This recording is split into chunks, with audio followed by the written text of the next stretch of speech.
On va parler du scandale donc des maisons de retraite du groupe Orpea. Ça fait suite aux révélations du journaliste Victor Castanet. Quelques éléments d'explication en images.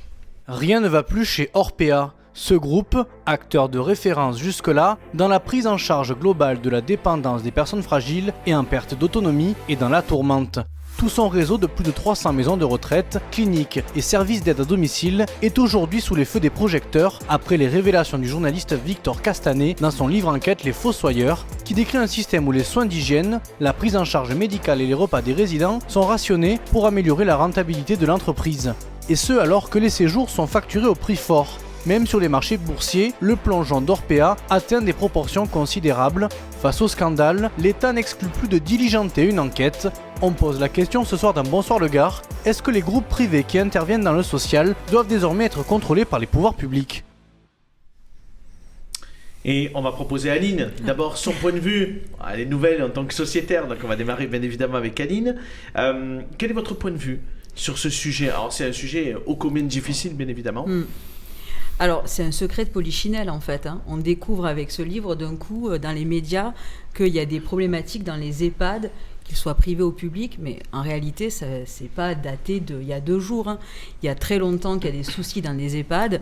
Moi, quand j'étais adolescente, mon grand-père était dans un EHPAD, et puis je peux vous dire des choses qu'on a vues, senties, malheureusement. Et donc, c'est vraiment un secret de polichinelle de découvrir avec ce livre qu'il y a des soucis dans les EHPAD. Alors, c'était intéressant la question qui était posée en fin de reportage. Est-ce que les pouvoirs publics devraient pouvoir contrôler ? Théoriquement, c'est ce qu'ils devraient faire puisqu'ils en ont les compétences au travers de à la fois l'ARS et le conseil départemental.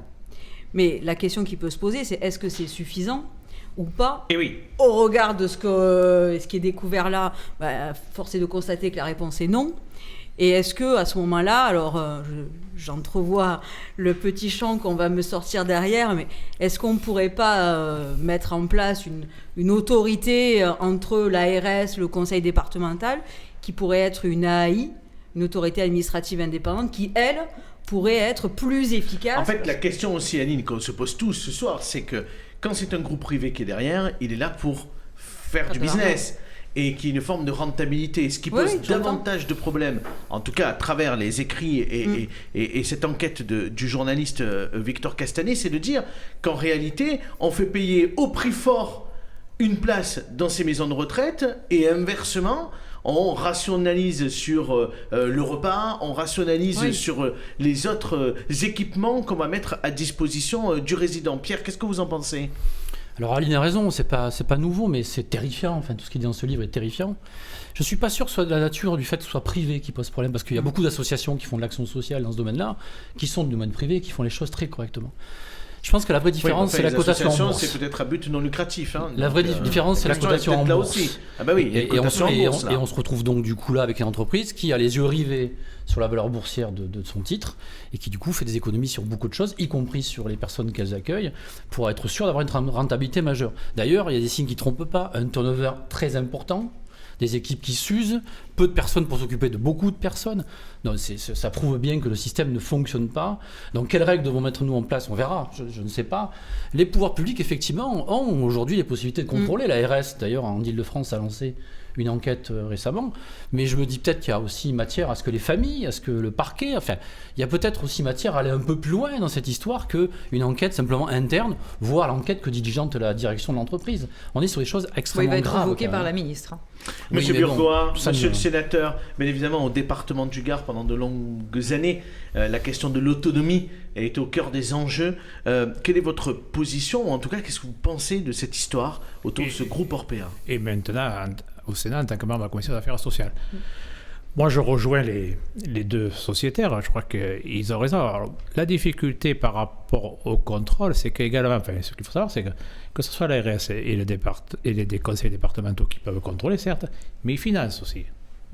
Et ça peut poser quand même aussi un problème parce qu'on connaît les contraintes des collectivités de manière générale et de l'État qui quand même essaient toujours de moins financer les structures pour les raisons budgétaires et que donc de notre côté, si vous financez un peu moins, donc moi je pense qu'il faudrait plutôt partir vers une autorité autonome administrative comme vous proposez pour contrôler cela.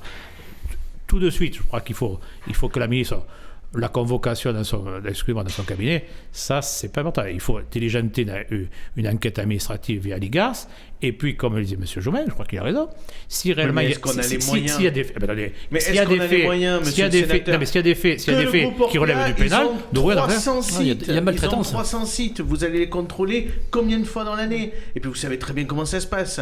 Ils prennent rendez-vous pour venir contrôler les choses.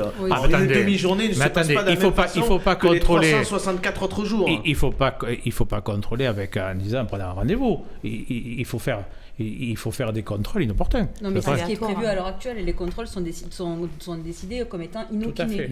La loi, c'est comme ça qu'elle est faite. Mais le contrôle fait par ceux qui financent. Quand on connaît les règles, on le voit même. Est-ce que le groupe Orpea aujourd'hui, c'est une question que je pose, est-ce qu'ils ont une autorisation en fait pour accueillir des personnes âgées? Oui, parce qu'en fait, il y a eu tout un protocole avant l'accueil. Il y a un protocole qui est diligenté par l'ARS, qui est prévu par les textes, avec tout un tas de conditions qu'ils doivent remplir avant l'autorisation d'accueillir des personnes âgées. Mais ce qu'il faut savoir, par exemple, à titre de contrôle, par rapport à ce que disait monsieur le sénateur, c'est par exemple entre 2017 et 2019, on a 7800 EHPAD en France, privés, publics confondus. Donc sur ces 7800 EHPAD, entre 2017 et 2019, chaque année, il y a eu entre 3 et 50 contrôles. Est-ce qu'on peut considérer que c'est assez? Oui. Évidemment que non. Oui. Donc s'il y a 50 contrôles sur une année où il y a 7800 EHPAD, faisons le calcul, en fait, c'est rien, quoi. Lorsque le défenseur des droits, il n'y a pas très longtemps, a fait un rapport complet justement sur les EHPAD, qui soient tant publics que privés, mais il a relevé un certain nombre d'erreurs qui sont quand même assez importantes. En 2013, la DGCCRF a contrôlé 313 EHPAD et cette DGCCRF a recensé plus de 58% d'anomalies. Donc ça veut dire quoi? Ça veut dire que sur 300 établissements contrôlés, plus de la moitié ne faisaient pas ce qu'il fallait pour le bien-être de leurs résidents. Pierre, tout à l'heure, vous souleviez effectivement le point sur la cotation en bourse. Est-ce que l'un des nouveaux critères pourrait être effectivement que les groupes qui puissent travailler dans l'autonomie ne puissent pas être cotés en bourse? Ouais, je pense que c'est une question très importante. Alors on parle de contrôle, mais du coup ça renvoie aussi à la responsabilité morale, à la fois d'entreprise et puis j'allais dire de chacun des actionnaires d'Orpea. Ils sont nombreux, puisque cette boîte est florissante et le titre était plus haut. Il vient de chuter.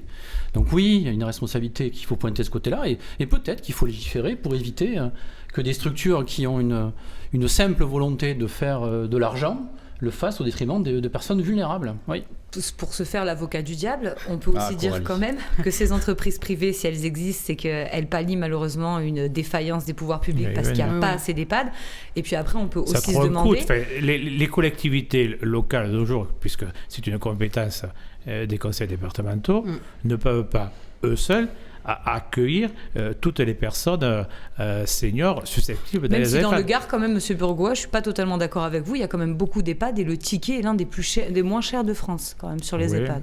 Et la deuxième interrogation, pardon, Pierre, et du coup... Il y a beaucoup d'EHPAD, les nouveaux EHPAD, excusez-moi, mais ils sont quand même plutôt privés. Oui, et du coup, c'est les EHPAD publics. Est-ce que la prise en charge est meilleure que des EHPAD privés? Est-ce que la prise en charge de personnes âgées, c'est pas aussi délicat? Alors, on est d'accord que ça rentre pas en corrélation avec une gestion privée où il faut faire du bénéfice, mais est-ce que dans les EHPAD aussi publics, des fois, c'est pas aussi compliqué? De toute façon, c'est compliqué, hein. C'est un métier compliqué, les équipes sont face à des situations compliquées, mais au moins ça enlève cette pression, j'allais dire, financière importante. Et c'est pas le moindre des soucis. Aujourd'hui, la prise en compte de la grande vieillesse est plutôt du domaine de l'action sociale. Il faut peut-être qu'on se pose enfin la question du financement pérenne de cela, parce qu'aujourd'hui en France, ça avait été imaginé quand même. Ce secteur-là aujourd'hui je crois que n'est pas pensé. Sarkozy avait proposé effectivement, pourquoi pas, que ça puisse être intégré également. Monsieur Macron l'avait annoncé aussi, on entend toujours. Voilà, dans les taxes sociales, probablement. Le débat des présidentielles peut nous permettre peut-être d'avoir. Il y a un de nos lecteurs qui réagit du coup en direct et qui dit le problème en fait c'est pas les contrôles, c'est surtout les sanctions qui sont peut-être pas à la hauteur des enjeux. Parce qu'en réalité, c'est peut-être ça aussi le problème. C'est qu'il y a des contrôles, mais derrière, s'il n'y a pas de sanction, ils continuent à faire un peu ce qu'ils ont envie. Si on conditionne à l'agrément, peut-être qu'il y aura des changements. Là, par exemple, en 2013, sur la DGCCRF qui était intervenue, donc sur les 58% de problématiques qui avaient été soulevées, il y a une seule mesure de police administrative qui a été prise. Donc là, il y a un souci. Effectivement, la sanction n'est pas assez violente pour ces types d'établissements qui sont là à maltraiter des personnes âgées, dépendantes, et la sanction doit être plus sévère. Juste pour rejoindre ce que vous disiez par rapport aux moyens, il y a une autre problématique aussi, c'est qu'aujourd'hui, dans les EHPAD privés, pour 100 résidents, on a environ, ça dépend effectivement des endroits, mais on a environ 40 personnels, d'accord ? En Allemagne, pour 10 résidents, il y a 10 personnels. Donc aujourd'hui, la problématique vient aussi que peut-être, on a des moyens de personnel qui ne sont pas assez importants et qui fait qu'en fait, le service rendu à ces personnes âgées à qui on devrait pouvoir être présent de manière plus constante, n'est pas à la hauteur. Merci à tous d'avoir participé à ce débat.